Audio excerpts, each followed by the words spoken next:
So in previous videos, I had take this in on trade. That's one thing I do, is that when I build a computer for somebody, upgrades or whatever, if they have something that they don't want, I give them trade credit. And this was one that I took in all excited thinking that it was going to be a great deal, and well, kind of regretted it. But that's my fault.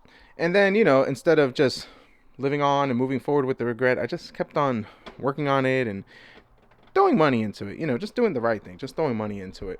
So to kind of give you an idea of what was going on, in case for those who are just tuning into this for the first time, the customer who had it, he purchased it. I think he got it on eBay, if I'm not mistaken. Don't quote me 100% on that. Can't remember.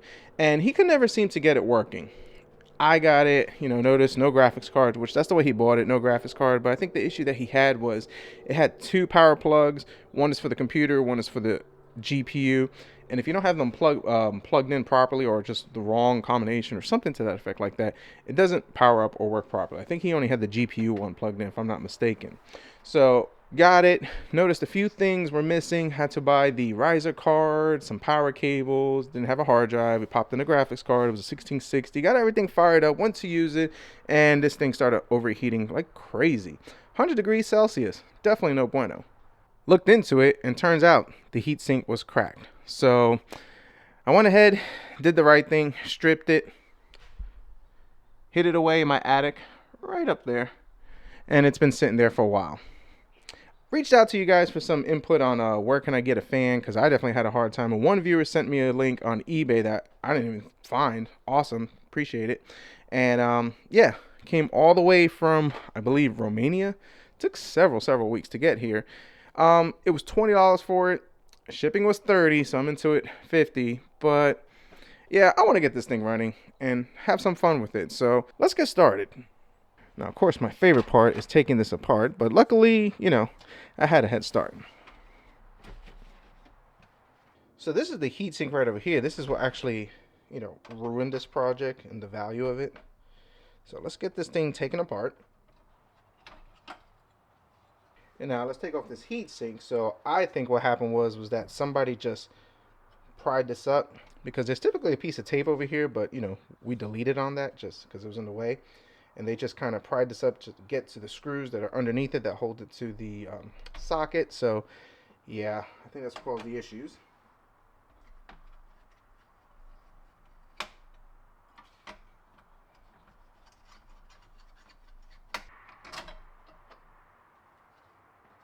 So this shipped all the way from, I believe it was Romania.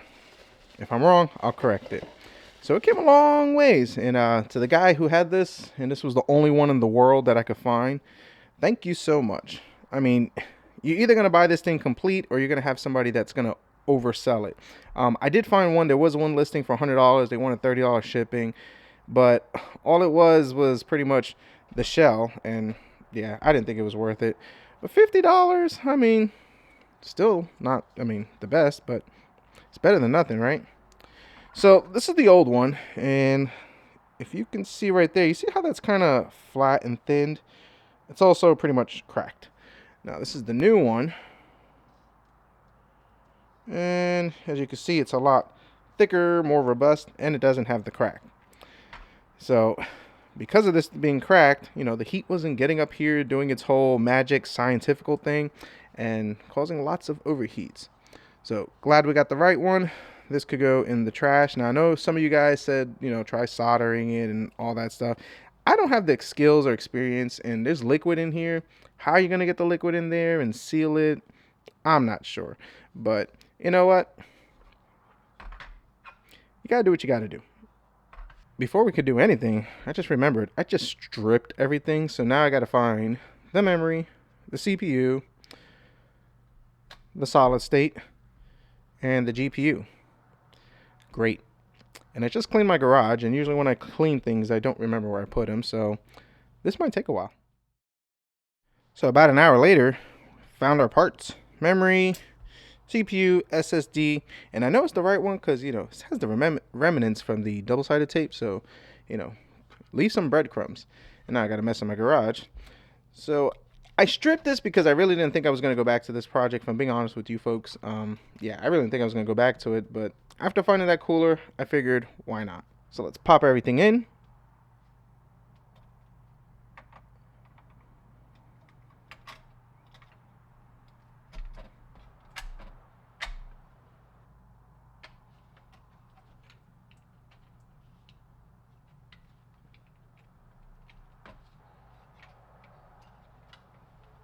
So now, unfortunately, in my modding attempts, I did kind of, trimmed away weight reduction, I would say. Yes, weight reduction in this case. So now this thing doesn't stay in place. But double-sided tape should work. I mean, come on, we double-sided tape a SSD. I don't see an issue with it. So we're gonna have to do that. So I believe this goes in first. Just kind of loosely mock things. Don't worry, there's gonna be thermal paste under here. It's gonna be okay. Yeah, I think that's how that's gonna go. Now, to put this piece in, which has been haunting me.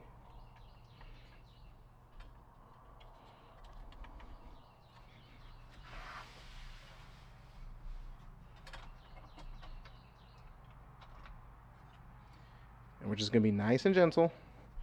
Don't want nothing to get bent. I just thought of something. Probably need to clean that. We'll be right back. So I did a bunch of work off camera. I mean, if you're curious on how taking this apart and everything, check out the other videos on that. But we're looking good so far. It fits. There's no cracks. This suspicious wire over here, this hackery that I did, yeah, we're going to fix it later. But so far we're good. We should be ready for the first start. So I'm just going to go ahead, get this thing powered up, turn it on, and hopefully when we come back, I shouldn't see no overheating. So we are completely put back together. If you're asking about this white tape, there's a tape that comes over here to kind of help direct the air outside this way. You can kind of feel the warmth coming over here. If you don't have this tape, the air escapes. It doesn't kind of work like it's scientifically designed to do. So I just use duct tape, got plenty of it, works fine. Now, as far as it's running pretty cool, but we got to consider one thing. I don't have that top panel on it. But looking at the temperatures, peaked at 62 degrees, and I was installing some updates. But on idle, we're about 45 to 50. So I'm going to go ahead and do is just kind of update the drivers, get everything squared away, enclose this, get this thing designed as it should, and we finally should be able to game. Well, one thing I will note is compared to before, it is a lot quieter, and that's kind of golden. So let's see how this thing holds up. So put back together, when you look at it from this angle, it's actually a pretty cool looking, computer. The whole alien technology and all that stuff. More for show than anything, but still pretty cool. So got it assembled. Temperatures are good. Let's play a game. So this is the moment I've been waiting for with this computer, gaming on it. So first thing first, this is an i7 4790, Intel 4th Gen, 16 gigs of, I know, DDR3. Some people get squeamish about that. And it has a 1660 Super. Now, the biggest battle that I had was the temperatures, because no matter what cooler I put in there, this thing would just overheat, thermal throttle, unplayable, and this thing was extremely loud.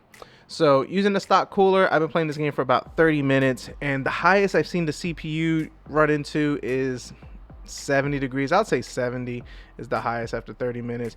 Our GPU is gotten a little toasty. I have seen it climbed up to about 78 degrees.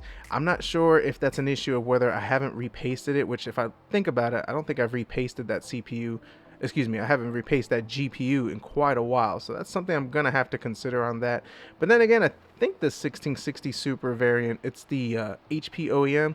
I think I've had that issue before. So, but other than that, playable, 1080p high settings, and of course, I mean, the lowest dip I got was 80 frames per second, so pretty awesome. Definitely enjoyable. And moving on to Cyberpunk. 90s, and then earlier on this scene, 60 frames per second, 1080p low settings, CPU averages about 70-72, the GPU about 75, so playable, looks good, and as you can see, there's all our specs. So this little guy got some beans in it. Definitely got some beans. So our Asus G20 back in action. She lives, doing great, and very happy with it. So now let's talk about the the obvious thing. Was it worth it? Wasted my time, all that stuff, yada yada yada. So what I got into it initially was just trade value. A lot of the trade stuff that I got as far as waiving my build fee and some other parts really didn't cost me anything, maybe just time. But if I had to put a price on it, would I have to say I got into it maybe $60? So let's start there.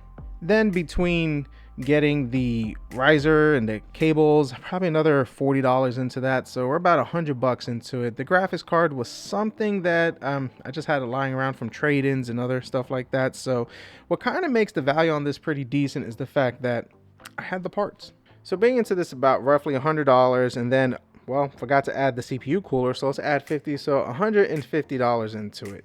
And we're putting that much money into a CPU that is 10 generations old. I mean, we're at 14 and this is only a fourth.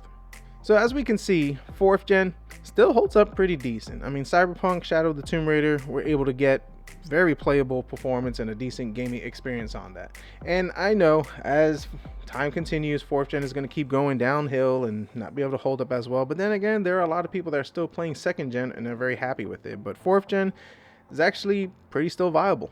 So I hope you enjoyed this little video series. Finally getting this thing working, even though at first it seemed like there was no hope, primarily because it's hard to find that cooler. Could not find it nowhere. Had to go all the way from, had to get it all the way from Romania. And I greatly appreciate the viewer who provided me the link to that.